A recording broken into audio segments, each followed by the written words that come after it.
Good day, everyone. My presentation is New Business Creation in the Philippines, the Role of Individuals, Human Capital Towards Entrepreneurship.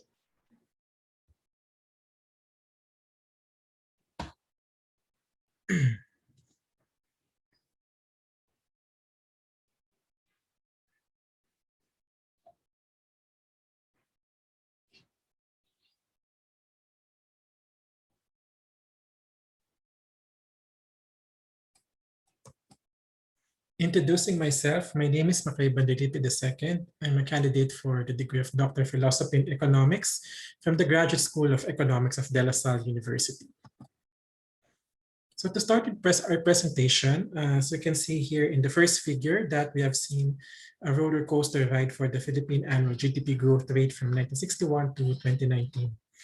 While we are registering an average of almost 6% from 2012 up to 2019, there is still a need for us to foster inclusive economic growth, right? Because unemployment rate in the Philippines as of 2018 is 2.52% in this figure. And while we are in the middle of the rest of Southeast Asia, we expect that there will be high unemployment rate in the Philippines, especially in light of the COVID-19 pandemic. And more people, especially those who have lost their jobs, will have to find a way to provide support for their families and also find ways of augmenting their income and find other means of earning money. And thus, there is a need for the Philippines to foster inclusive growth that will enable poor people to have a taste and realize the benefits of a growing economy. In one of the studies by Evangelista, it was noted that entrepreneurship can be a vehicle for inclusive growth, more than just being emphasized in Article 12, Section 1 of the Philippine Constitution, that entrepreneurial activities support equitable income and wealth distribution. The Philippine Development Plan also fosters or provides support to entrepreneurship because it promotes macroeconomic stability while generating employment, fostering trade and investment, and as well as promoting sectoral reforms and regulations on competition and anti-corruption. So in support of this, the Global Entrepreneurship Monitor also highlighted that there is a high percentage of Filipinos entering the early stage entrepreneurship compared to Asia Oceania. And these activities are aimed towards betterment of financial standing. However, there's also a high discontinuance rate because 66% believe in their capabilities, but 90% of the people surveyed by GEM did not receive formal training and education to become entrepreneurs. It was in this light that the study aims to seek theoretical underpinnings from human capital income inequality. And this means that this underpinning states that as individuals invest in education and skills development, it actually has a direct effect on wages, which also enables or develops the capabilities of individuals to engage in entrepreneurship. And because of such premise, the study draws light from this theoretical underpinnings and argue that level of higher education measured as a measure of human capital development actually builds one's desire to pursue entrepreneurship and even innovation in entrepreneurship due to the ability or the spaces provided to foster creativity and innovation in the minds of people who are aspiring to become entrepreneurs. Thus, the research question seeks to answer the following. What is the relationship of human capital development measured in terms of the level of higher education to the individual's pursuit towards becoming an entrepreneur? Is it different in the Philippines when compared to the Southeast Asian context? So to answer this question, we will employ a microeconometric analysis modeling a binary outcome, of which we will determine if an individual will engage in entrepreneurship based on their level of human capital measured in terms of higher education. So we think of the binary outcome here as Y star that measures the propensity of an individual to engage in entrepreneurship. So it follows the characteristic of a latent variable in a regression equation for Y star, for which an individual I can carry either the following values. It could be 1, meaning the individual engages in entrepreneurship if Y star I is greater than the tau, the threshold, or the individual will not engage in entrepreneurship if Y star sub I is less than or equal to the threshold, which basically represented by the variables that are employed by the researcher. So in this study, we will employ a logistic regression. The logistic regression employs the odds ratio, wherein the odds ratio, P sub I over 1 minus P sub I, represents the quotient of the probability of success over the probability of failure. The probability of success here represents the individual's decision to engage in entrepreneurship over the probability of not to engage in entrepreneurship. The logistic model is the natural log of the odds ratio and uses maximum likelihood estimation to estimate betas in an econometric model that maximizes the likelihood function of the sample. So to further understand how this is applied, we used individual data from the 2015 adult population survey from the Global Entrepreneurship Monitor. So we got 2,000 observations from the Philippines and 11,303 from Southeast Asia, which includes Philippines, Malaysia, Indonesia, Vietnam, and Thailand. We also employed 2 logistic regression models here. The first one is the reason for engaging in entrepreneurship. If this is to take advantage of a business opportunity or because of absence of better work choices. So the individual will be assigned a dummy variable or with the value of 1 if he is involved in a startup to take advantage of the business opportunity.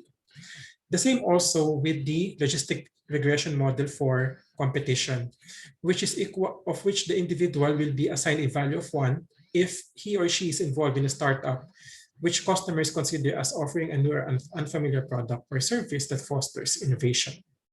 We also used higher education dummy and control variables such as gender, age squared, household income, dummy, and work status. And in compliance with for the call for to account for the sampling weights adjusted for the respondents, to ensure unbiasedness and consistency of parameter estimates, we used our sampling weights were adjusted using the SBY set of data 16. We are expecting a robust estimation process and better interpretation and analysis of inferences. So before we present the results, I would like to orient you on how are we going to interpret them.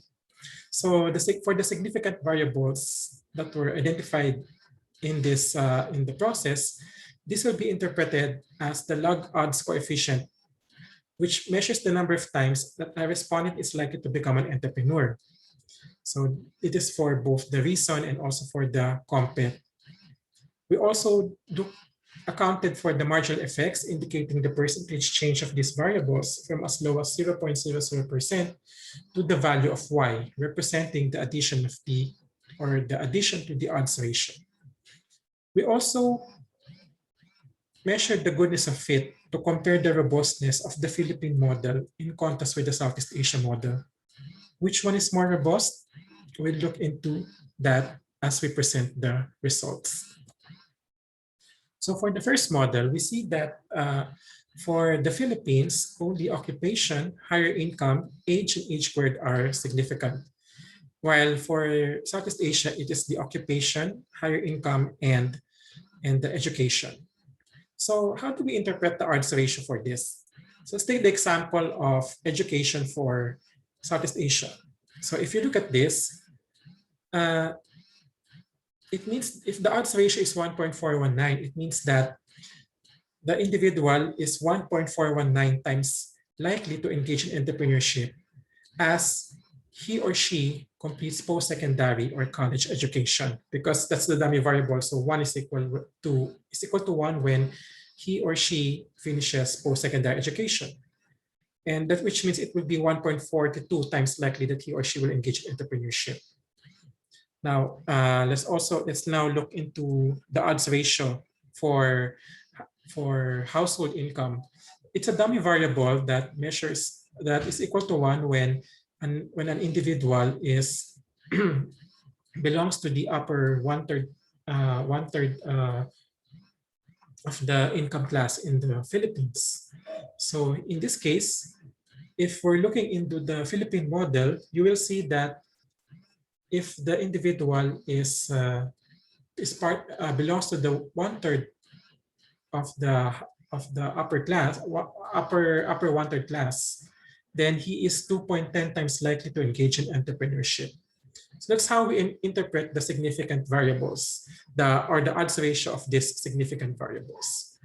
We also look into the marginal effects. In this case, the percentage change is higher in the Philippines rather than in Southeast Asia. But in the goodness of it, the Southeast Asia model is more robust compared to the Philippines because of its p-value. Now for the competition, the same. The Philippines, the Philippine model has the same significant variables for occupation, higher income, household income, age, and age squared. While for Southeast Asia, it also includes education and gender. So in this case, so we already know how to interpret the odds ratio, right? And looking at the marginal effects, we can see that the percentage change is more evident in the Philippines compared to Southeast Asia.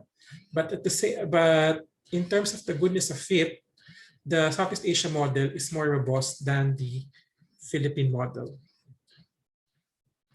So with this in mind, so as I already presented the results from the 2 bullets, so we can say that greater explanatory power is exhibited in the Southeast Asia model rather than the Philippines. So what does this results imply?